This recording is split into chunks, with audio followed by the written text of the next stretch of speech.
Nagpapasalamat po ako sa Panginoon sa lahat ng biyaya na Kanyang binigay sa amin.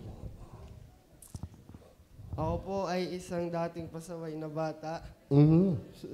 Laging nagsasalita ng masasamang salita. Pagkasama ang mga barkada, laging hindi maawat sa cellphone.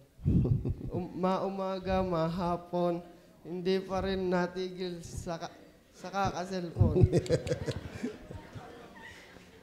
Kahit na nakikita ko noon na may nagba-Bible study sa amin tuwing Friday ng hapon.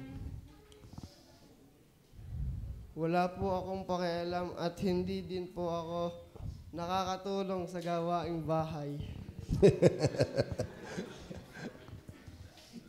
Tapos po noong kami ay nagkayayaang ng daddy na magsimba doon sa pinagsisimbahan ni Mama, ay doon na po nag-umpisa ang pakikinig ko sa salita ng Diyos. Amen.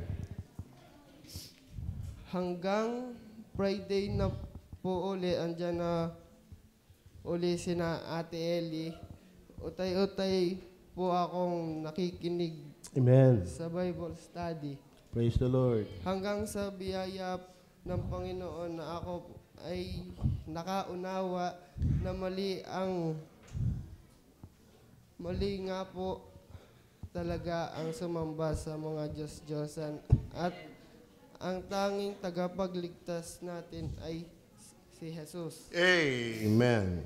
At ako po ay nagsisi at humingi ng tawad at ako po ay sa mga kasalanan ng aking nagawa. Amen. Tinatanggap ko po siya bilang sariling tagapagligtas ng aking buhay. Amen.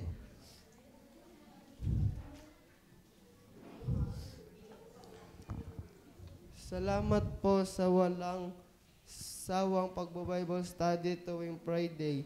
Sila po ang ginamit ng Panginoon sa akin upang makakilala sa Panginoon. Amen.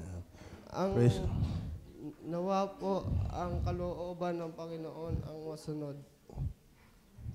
At ang akin pong gagampanan ng ministry ay choir. Wow. Amen. Salamat po sa Panginoon. Amen.